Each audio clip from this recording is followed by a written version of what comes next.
Valiant is a children's film about pigeons fighting Nazis. Yes, that really is the plot.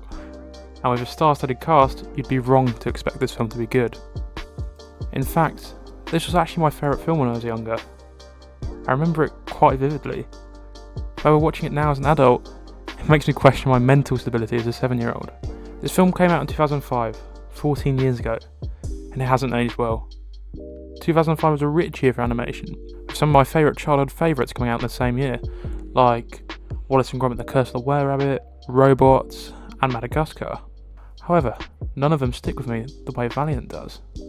I wanted to investigate what made this film my favourite, and why I enjoyed it so much. So I sat down and watched it.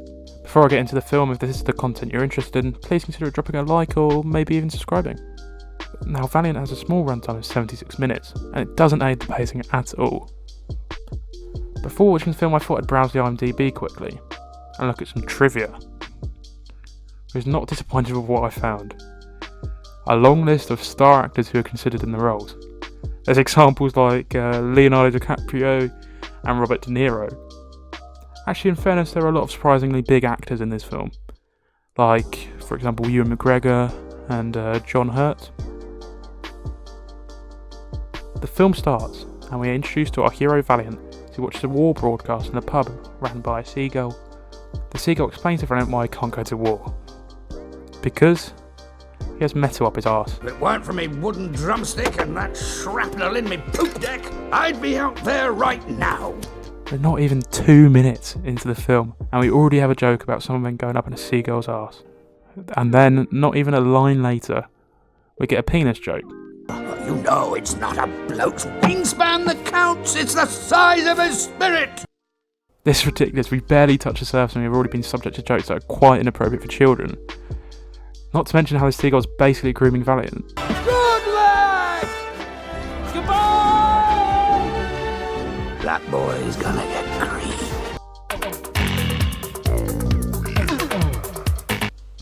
After this, some cool looking pigeons who are part of the war effort turn up, and Valiant decides he wants to join them, and he just flies off to London. This is where we're introduced to our comedic relief, Bugsy, played by Ricky Gervais. This character's standout qualities that he stinks of shit. A bit like the film, really. Actually, the one thing I like about this character is the design. For some reason, this film doesn't know what a pigeon actually looks like. Some of the scarier looking pigeons, for some reason, they give them wife beater vests. And Valiant looks a bit like a pigeon who's been through some intense chemotherapy. They also often get the scales of pigeons really wrong, but who am I to judge the science and physics of the Valiant world? Maybe the pigeons in this universe are actually tiny. I haven't read much of the Valiant lore, so excuse me. The two pigeons then sign up for the Pigeon Army to bash in some Nazis, and to run away from some magpies that were looking to beat up Bugsy. Now Bugsy then tries to fly off, but not before they shut the door on him. Now we know his motivation is to escape. Should we act on that soon? The pigeons arrive at the training camp, and we get introduced to the Suicide Squad. So that's it? What, we some kind of suicide squad? After a hard day's training, they visit the nurse, and we get maybe the most disturbing scene in a children's film ever. I'm Valiant, by the way. All right then, Valiant. I'm Victoria. Oh! Meanwhile, in a non-specific place, a pigeon is getting tortured by some scary Nazi falcons. We later find out that the Suicide Squad must go and help him, as all the other squadrons have been decimated somehow, despite there being millions of pigeons in the UK. I guess no one wanted to sign up. After about 15 minutes of training montages, our heroes find out they have to fight, and it's at this point Bugsy decides he has to leave, like he was going to do about 15 minutes ago in the film, and for some reason he hasn't left yet, even though he's got wings, he can fly. He then leaves, and then they board a plane, despite them being pigeons who have wings. And then, almost immediately, he returns for some reason, and he joins them.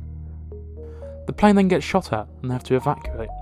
But one of the pigeon's boxes isn't working, and he can't escape, despite him being a pigeon, with the ability to fly. But he doesn't leave the plane, he stays on the plane and it explodes, and he dies. It's quite dark actually for a children's film. The pigeons scurry off into a church. They meet some French mice that tell them they must retrieve a message. In this scene, Bugsy is a massive sexual predator, and just harasses the French mouse. Oh, does ooh la la mean anything to you? Or va va voom?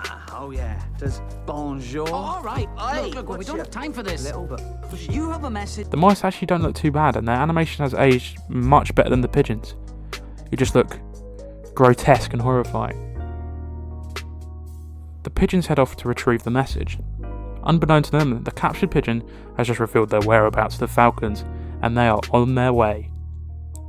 The falcons manage to find them, but not through their famous eyesight, but through their sense of smell.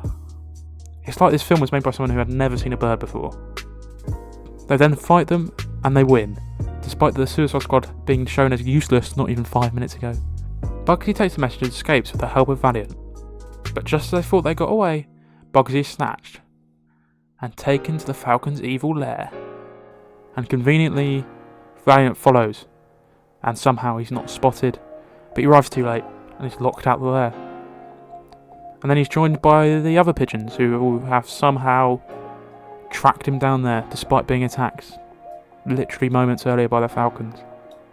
Valiant flies down a gun barrel and breaks into the base. He then swallows the message, like the freak he is.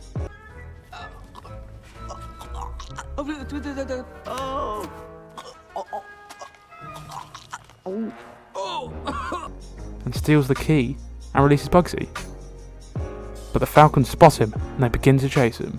Valiant gets chased by the big scary 100% not Hitler, definitely not Hitler, falcon. He leads them all the way to his hometown.